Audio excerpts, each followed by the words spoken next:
오늘 저는 여러분들과 함께 성도의 감사 생활에 대한 말씀을 함께 나누려고 합니다. 우리가 믿음의 사람으로서 한평생을 살아가는 동안에 하나님 앞에서나 사람들 앞에서나 감사 생활한다. 그렇게 이제 말씀하는 내용들이 오늘 본문에 있는 말씀인데, 그 말씀의 핵심 구절, 오늘 본문의 핵심 구절은 에베소서 5장 20절입니다. 우리 한번 에베소서 5장 20절 감사해야 된다. 다 같이 한번 읽겠습니다. 시작. 범사에 우리 주 예수 그리스도의 이름으로 항상 아버지 하나님께 감사.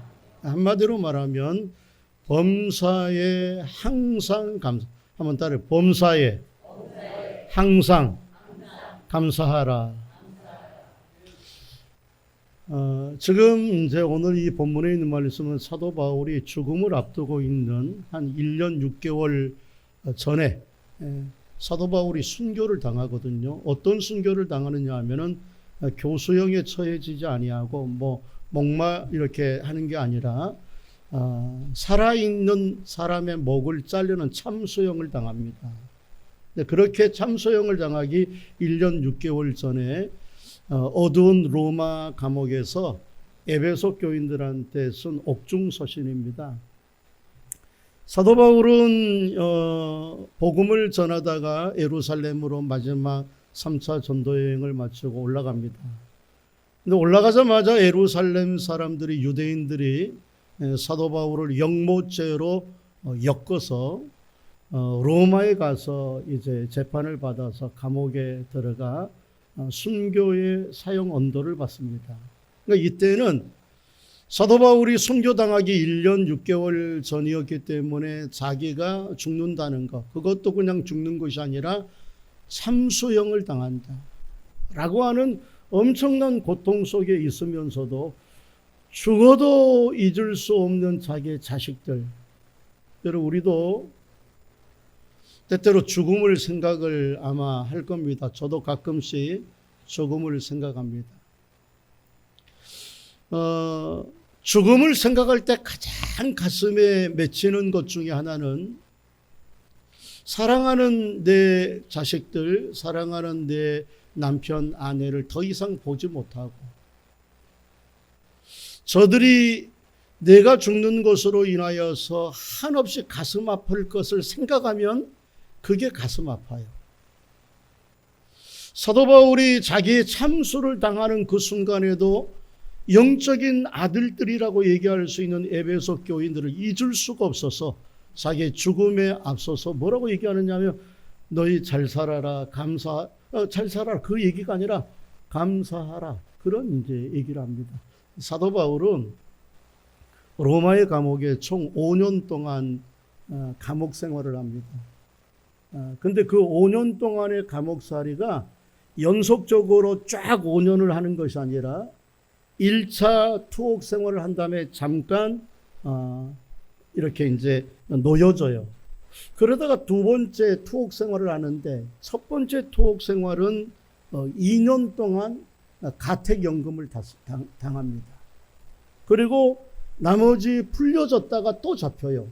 잡혀서 그때는 사형 언도를 받고서 로마의 지하 감옥에서 3년 동안 이제 감옥 생활하다가 거기서 이제 순교를 당합니다. 1차 투옥은 이런 과정이에요.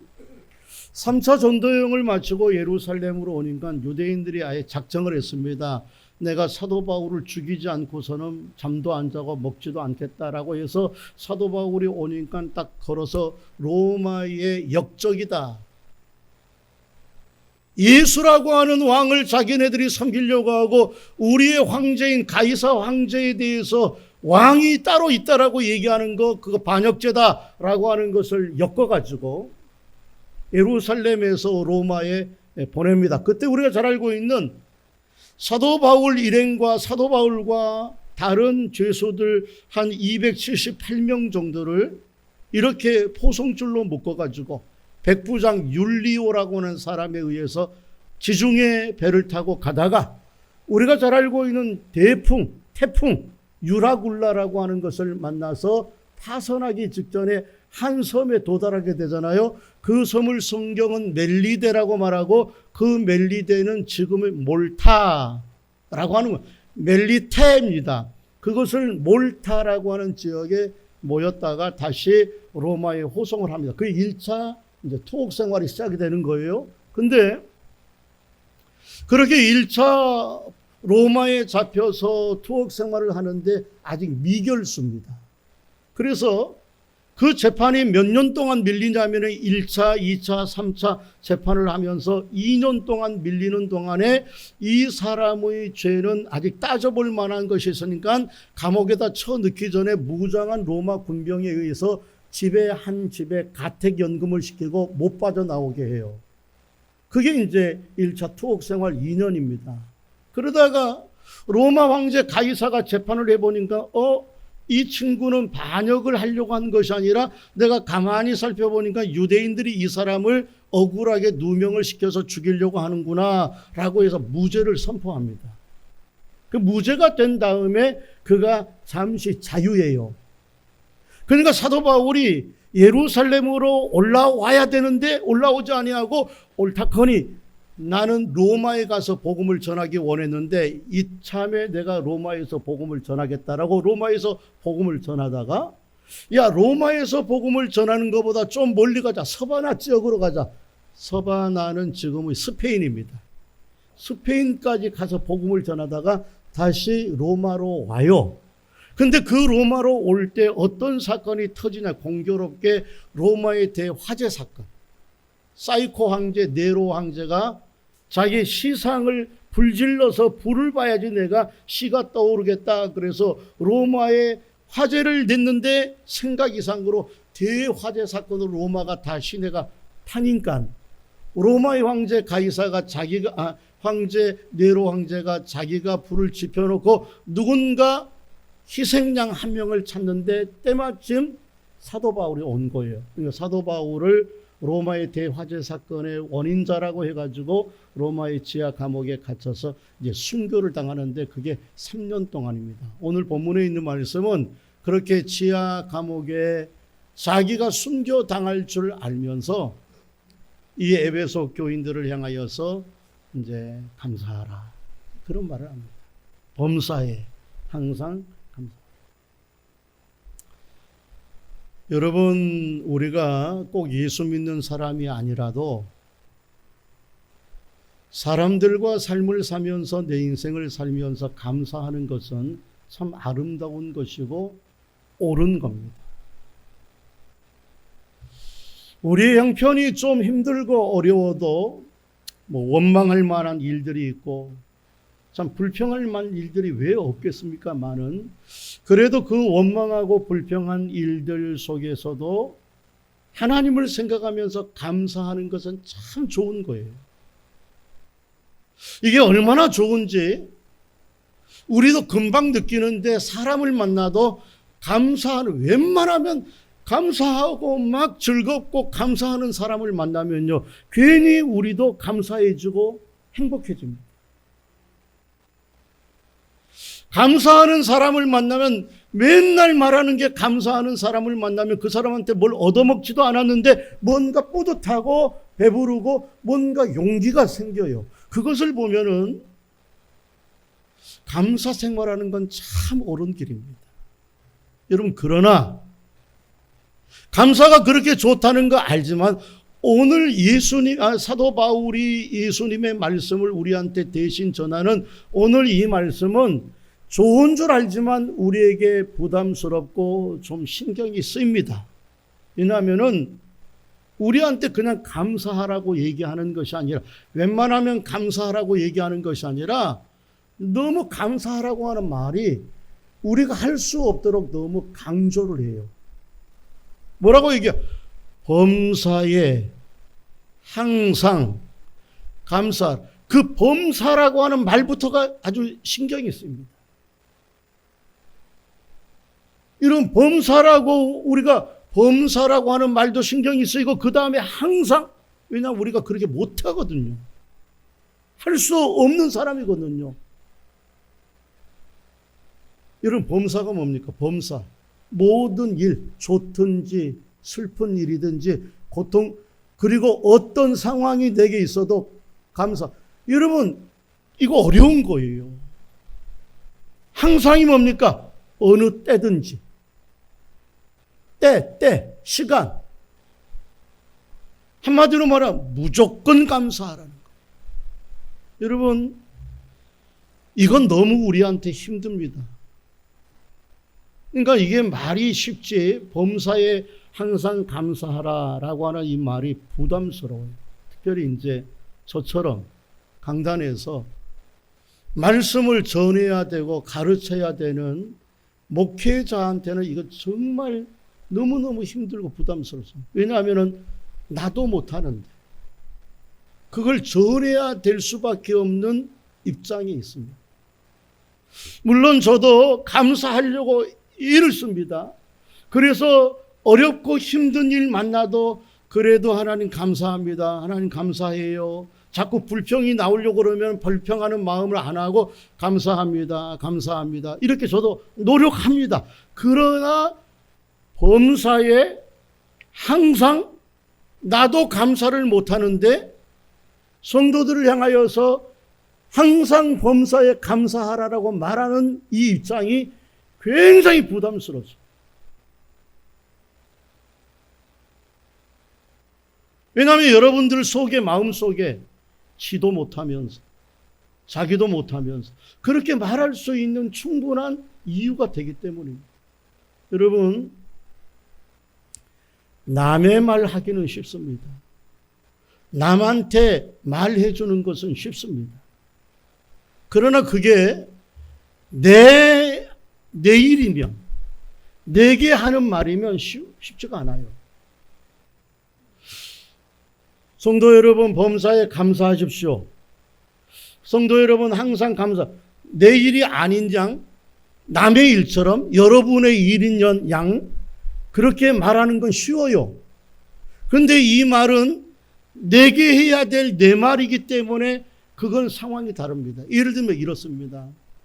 요즘 우리나라, 아니 나라가 아니라 우리 교계, 한국 교계에서 가장 큰 이슈는 동성애 문제입니다. 동성애 문제입니다. 논쟁입니다. 많은 사람들이 야, 동성애도 사람의 감정이고 그 소수의 사람들도 인생을 살아갈 그 권리가 있어.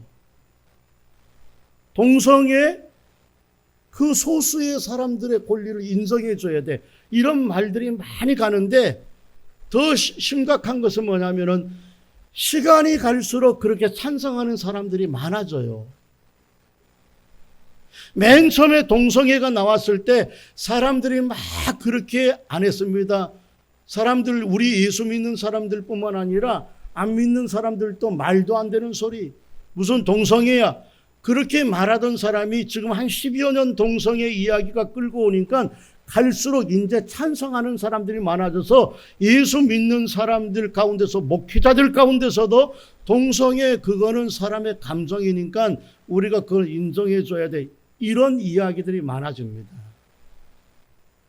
그리고 동성애에 대해서 관심을 없었던 일반 사람들도 동성애자들이 모여서 퀴어 축제를 하고 그러면요, 같이 퀴어 축제에 나와서 같이 놀고 그들을 지지한답니다.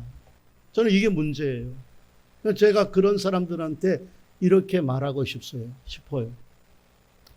동성애 찬성하는데, 목사님들 가운데서도 찬성하는데, 그리고 어른들 연세 드신 분들도 찬성하는데, 만약 당신의 사랑하는 아들이 결혼할 사람이라고 며느리 될 사람을 데려왔는데 계집애 같이 생겨있는 남자를 데려오면 여러분 찬성하겠습니까? 여러분의 정말 눈에 넣어도 아깝지 않는 사랑하는 딸이 결혼한다라고 사위를 데려왔는데 우락부락하게 생긴 남자 같은 여자를 데려오면은 아이고 내 사위 그렇게 하겠느냐 이 말입니다. 상황이 달라질 겁니다. 남 얘기는 쉬운 거예요. 근데 자기 이야기는 어렵습니다. 마찬가지. 저도 여러분한테 하는 그냥 얘기라면은 이거 그냥 쉬워요. 그러나 이 말씀을 전할 때 제일 찔리는 건 접니다. 왜냐하면 저도 범사에 항상 감사하지 못하기 때문에. 여러분, 항상 범사에 감사하는 거 결코 쉬운 일 아닙니다. 제가 며칠 전입니다. 얼마 되지 않는 며칠 전에 가까이 지내는 개척교회 목사님한테 전화를 받았습니다. 한 20-30명 모이는 교회인데 참 마음 아픈 소식을 전했는데 같이 기도 좀 해달라고. 당신네 개척교회에 몇 년 안 되는 교회에서 피아노를 치는 자매가 한 36 먹은 자매가 있는데 그 자매가 오래간만에 정말 사랑하는 사람을 만나서 결혼 날짜를 잡았어요. 결혼 날짜를 잡았는데 결혼식이 얼마 남지 않는 지금 천벼락 같은 소리를 들은 거예요. 유방암. 그것도 한 군데 유방암이 있는 것이 아니라 4군데 유방암이 뭉쳐 있는 거예요. 여러분 생각해 보면 얼마나 이런 상황에 감사가 나올까? 감사가 나오겠습니까? 오랜 중병 때문에 정말 고생하면서 항암하고 아니면 중풍을 이겨나가려고 애를 써서 야 이제는 4년 지나고 이제는 5년 이제 6개월만 있으면 5년 된다. 야 이제는 좀 살겠다 라고 하는 순간에 재발이 되었다라고 하는 소식을 들을 때 감사가 나오겠느냐 이 말입니다. 여러분 평생 자기의 십자가 정말 그 자식만 생각나면 가슴이 답답하고 눈물 나는 태어나면서부터 장이 알을 둔 자기의 자식을 둔 부모가 범사에 항상 감사하겠습니까? 정말 어렵게 돈 끌어모아서 사업을 하려고 소망을 가지고 있는데 그 사업이 내 뜻대로 되지 않을 때 정말 더 마음의 부담감만 넘칠 때 감사가 나오겠느냐 이 말입니다. 여러분 결코 쉽지 않습니다. 여러분 근데 오늘 사도 바울은 에베소 교인들을 향하여서 아니 하나님께서는 사도 바울의 입을 통하여서 어려움 당하고 참 가슴 아픈 저와 여러분을 향하여서 뭐라고 얘기하느냐? 범사에 항상 감사. 그렇게 얘기합니다. 여러분 왜 그래요? 못하겠는데 감사가 안 나는데 웬만하면 감사하고 싶은데 감사가 안 되는 걸 어떻게 해요? 여러분 왜 하나님 우리를 골탕 먹이려고 그래요? 우리를 약 올립니까? 못할 줄 알면서? 아니면 당신은 다 할 수 있고 우리는 못하니까 너희는 우리한테 얽어매야 돼. 하나님이 우리를 얽어매기 위해서입니까? 아니면 도덕적인 부담감을 주어서 늘 죄책감 속에서 살아가도록 우리한테 못하는 걸 자꾸 하라고 그렇게 얘기하는 겁니까? 하나님 그런 하나님 아닐 겁니다. 하나님이 범사에 항상 감사할 수 없는 우리를 향하여서 범사에 항상 감사하라고 하는 이유는 이럴 거예요. 우리의 인생을 진짜 가난하게 만들고 우리의 인생을 정말 불행하게 만드는 우리의 삶 속에서 원망과 불평과 다른 사람들과 비교하고 다른 사람을 부러워하는 그것을 감사로 밀어내고 감사로 찬송으로 우리를 채워놓아서 어떤 형편에서든지 우리의 삶이 부유하게 되기를 원하고 웃고 살아가기를 원해서 이 말씀 하는 줄로 믿습니다. 여러분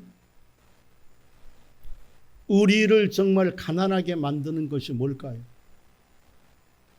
우리를 정말 부자유하게 만들고 불행하게 만들고 참 불행하게 만드는 것이 뭘까요? 저는 그것이 재물이 없어서 재산이 없어서가 아니라고 생각합니다. 그것은 재산이 없는 것 때문에, 내게 물질이 없는 것 때문에, 내게 몸이 아픈 것 때문에 자꾸 화가 나고 원망이 되는 그것이 나를 정말 가난하게 만드는 것이다. 나를 정말 불행하게 만들고 부자유하게 만드는 것이 내게 있는 것이 없어서가 아니라 내가 자꾸 그 없는 것 때문에 다른 사람하고 비교하다 보니까, 그리고 때로는 비교하다 보니까 화가 나고 욕심이 생기고 저걸 빼앗고 싶을 정도로 그런 비교하는 것, 그게 우리를 정말 불행하게 만드는 것이 생각입니다. 반대로 뭐가 우리를 부유하게 만들어, 뭐가 우리를 행복하고 정말 감사하게 만드는가? 그것은 감사하고 찬송하는 것이다. 물질이 없으면서도 감사하는 사람은요, 행복하고 부유하게 될 겁니다. 몸이 아프면서도 감사하고 찬송할 수 있는 사람은 그 아픈 속에서도 마음의 평강을 누리며 살아갈 거예요. 그러니까 진짜 부유한 사람은 물질과 몸 건강이, 그리고 자식이 잘 되는 거, 그래서 부유한 것이 아니라 행여 좀 부족하다 할지라도, 몸이 좀 아프다, 자식이 잘 못 된다 할지라도 내 속에서 하나님 때문에 소망으로 감사하도 소망으로 찬송할 수 있는 사람은 부유한 사람에게 행복한 사람이고, 그런 사람은 다른 사람을 행복하게 만드는 사람이고, 그런 사람은 다른 사람을 배부르게 하는 사람이 될 줄로 믿습니다. 그 일을 위하여서 우리의 어려운 형편과 사정을 알면서도 범사에 항상 감사. 여러분, 근데 이제 우리가 본문에 있는 말씀을 생각을 하면서 하나 염두하여 두고 하나 깊게 생각할 것이 있는데, 지금 사도 바울이 뭘 근거해서 우리한테 이렇게 감사하라고 얘기하는가? 그 감사의 근거가 무엇인가요? 사도 바울이 지금 범사에 항상 감사하라고 하는 근거는 다름 아니 예수님 때문에 감사하라는 거예요. 너희가 형편이 좋아지기 때문이 아니라 너희 성격이 긍정적인 사람이고 막 힘들고 어려워도 막 긍정적인 사람이고, 그래서 너희 때문에 감사하는, 너희의 부모님 때문에 감사하는 것이 아니라 예수님 때문에 감사. 그 말이 뭐냐? 범사에 항상 우리 주 예수 그리스도 앞에서, 예수 그리스도 앞에서라고 하는 말을 다른 말로 말하면 그리스도 예수 때문에 감사하라.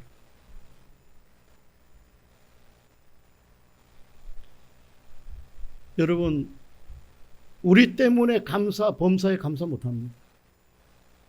우리의 형편이 좋아지면야, 항상 좋으면야 감사가 나올 수 있을지 모르지만 우리의 인생은 곤고한 날 많이 있습니다. 우리 인생은 생각하지도 못했던 일들 덜컹덜컹 나타나는 겁니다. 그렇기 때문에 우리 때문에 우리 환경, 우리 성격이 좋으면 얼마나 좋겠습니까?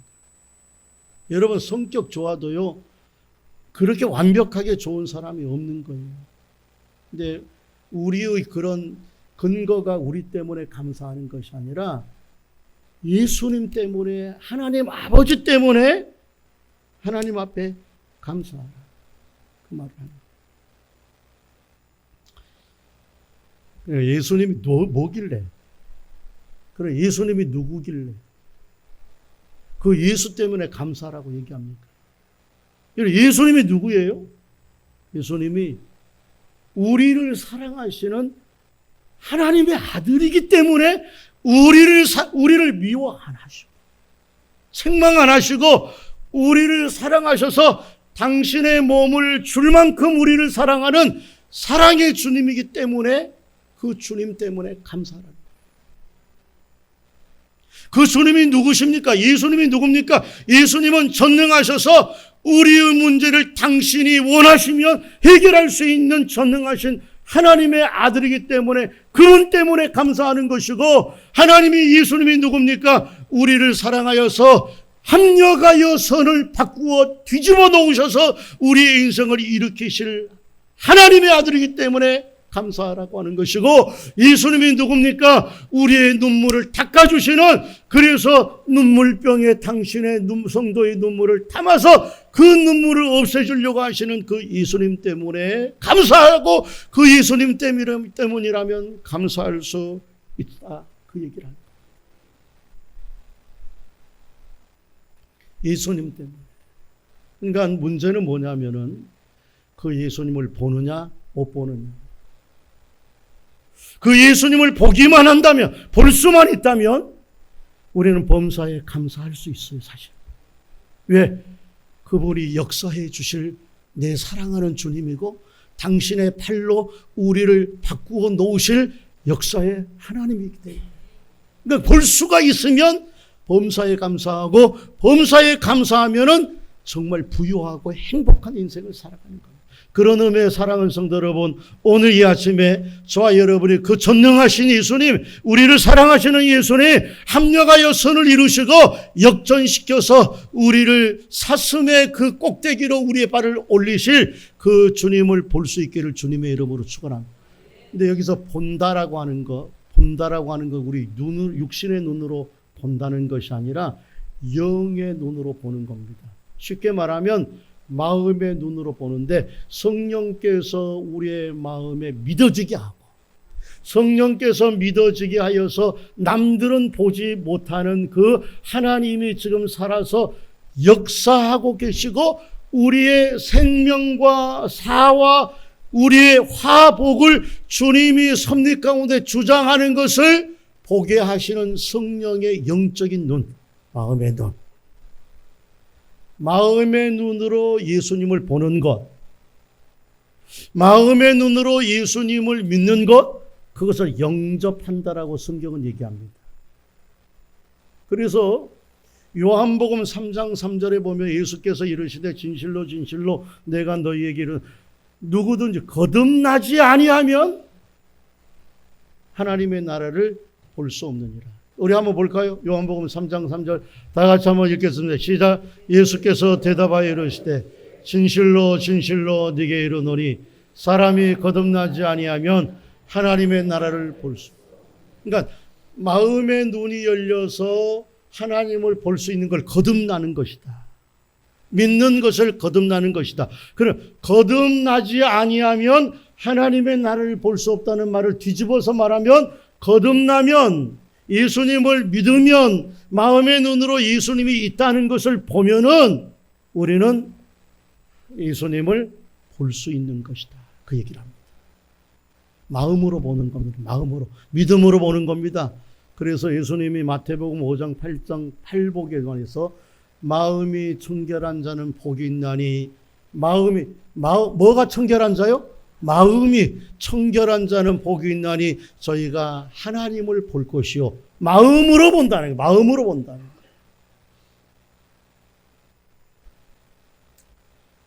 여러분, 누가 행복한 사람이냐? 하나님을 보는 사람입니다. 예수님을 마음의 청결한 눈으로, 믿음의 눈으로 예수님을 볼 수 있는 사람이 정말 복된 사람입니다. 왜? 그 예수님을 보는 사람은 가난 속에서도 감사함으로 부유함을 느낀다니까요. 이것만 해도 감사하다. 내가 먹고 사는 것만 해도 감사하다. 고난 중에도 낙심하지 아니하고 소망하는 것 감사합니다. 여러분, 살아있다는 게 감사하지 않습니까? 뭔 특별한 일이 없어도 나하고, 속에 아주 적게 나하고, 우리 남편과 아내하고 내 자식들이 별거 없이 살아있는 것만 해도 감사. 여러분, 그거 감사할 수 있는 사람은 하나님 앞에 믿음으로 사는 사람입니다. 감사합니다. 평범하게 하루를 살았다. 이거 감사할 일입니다. 뻥뻥 터져요. 정말 평안했는데 생각지도 못했던 유방암이, 난 그 자매만 생각하면요, 결혼 날짜를 앞두고 있는데 그 시댁에서 어떻게 반응할까? 그 결혼할 사람이 어떻게 반응할까? 남 얘기라면야, 당연히 그래도 기다려줘야지. 근데 내 얘기라면, 내 며느리 될 사람이 그렇다면, 그 고민이 될 겁니다. 기다려줘야 된다는 거 알지만은 내 문제가 되면 쉽지 않을 거예요. 중요한 것은 믿음으로, 마음의 눈으로 하나님을 보는 겁니다. 우리가 잘 알고 있는 송병희 시인이죠. 송명희 시인. 태어나면서부터 완전한 지체 자유자입니다. 손발 얼굴을 제대로 가눌 수 없고 입이 비틀어서 말을 제대로 못하고 그런 송명희 그 시. 여러분, 그 시인이 감사하면서 인생을 살았을 것 같습니까? 저는 그 송명희 시인이 태어나면서부터 오랫동안 원망하고 불평하고 살았을 것 같아요. 인생 저주하면서 사람들한테 얼마나 업신여김을 당하면서 살았겠습니까? 저는 그분이 처음부터 하나님 앞에 감사하고 인생에 찬송을 부르고 그런 사람 아니었다고 생각해요. 그런데 그 인생이 저주스러웠던 송명희 선교사님이 믿음으로, 마음으로 하나님을 딱 보아요. 그때 감사가 보통 감사가 아니에요. 우리가 잘 알고 있는 나 가진 재물, 우리 같이 한번 부를까요? 나 가진 재물 없으나 나 남이 가진 없으나 나 남에게 있는 건강이 있지 않으나 나 남이 없는 것 있으니 나 남이 못 본 것을 보았고 나 남이 듣지 못하는 성 들었고 난 남이 받지 못한 사랑 받았고 나 남이 모르는 것 깨달았네. 공평하신 하나님이 나 남이 가진 건 나 없지만 공평하신 하나님이 나 남이 없는 것 같게 하셨네. 정말 인생이 원망과 불평과 저주의 인생을 살았던 사람이 마음의 눈으로, 믿음의 눈으로 하나님을 보아니까 나 남이 못 본 하나님을 보았고 나 남이 듣지 못한 하나님의 음성을 들었고 나 남이 갖지 못한 하나님의 넓으신 사랑, 당신의 생명을 버리면서도 나를 사랑하시는 하나님의 사랑이 어찌 나를 그냥 내버려 두겠는가. 내 눈물을 닦아주실 것이고 하나님께서 내 인생을 합력하여 선을 이루실 줄로 믿음으로 보니까 가난하면서도 감사하고 찬송이 나는 거예요.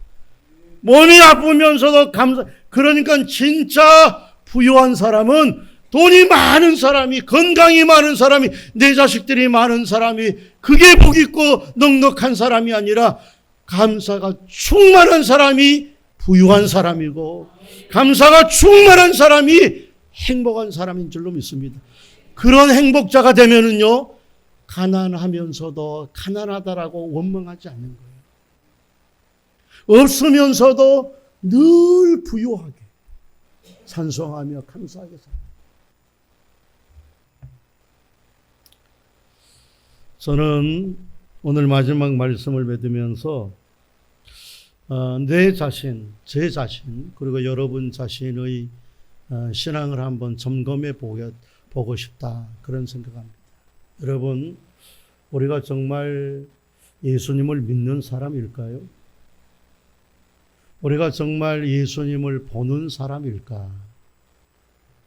내가 정말 예수님, 살아계신 예수님, 나를 사랑하사 자기 몸 버리신 예수님께서 왜 나를 안 사랑하겠는가? 그리고 전능하신 그 주님이 내 인생의 길을 이끌어 가신다는 것을 믿는다면 감사할 수 있을 것 같습니다. 감사가 될 것 같습니다. 좀 없어도, 좀 몸이 불편해도 감사가 될 것. 여기까지만 온 것도, 어려움 중에 요만한 빛을 부셔서 소망의 피할 길을 주신 것만 해도 감사가 될 것 같습니다. 그리고 하나님을 사랑하는 자, 곧 그 뜻대로 부르심을 받은 자들에게 모든 것을 합력하여 선을 이루실 그 주님을 본 사람이라면, 믿는 사람이라면 감사가 나타날 줄로 믿습니다. 그리고 뒤집어서, 만약 그런데 우리가 예수님을 믿는다라고 하면서, 나는 예수를 믿는다라고 하면서 우리의 삶에 감사가 없다면, 야, 내가 정말 예수 잘 믿는 사람인가?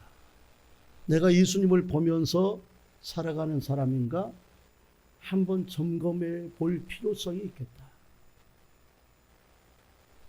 사랑하는 성도 여러분, 오늘 이 아침에 말씀이 저와 여러분의 영적인 눈을 뜨게 하셔서 다른 사람은 육신의 눈으로 볼 수 없는 그 예수님의 역사하심을 영의 눈, 마음의 눈으로, 믿음으로 볼 수 있기를 바랍니다. 믿으면 보여지는 거예요. 믿어지면 천국이 보여지고 일하시는 주님이 보여지게 될 줄로 믿습니다. 그 예수님 때문에, 나의 형편과 내 성격과 내가 기분 때문에, 내 도와줄 수 있는 부모님 때문이 아니라 나를 이끌어 가시고 내 평생을 인도하실 그 예수님 때문에 이런 감사 많이 하는 한 주간 되시고, 감사를 잃어버리지 않는 저와 여러분 되시기를 주님의 이름으로 축원합니다.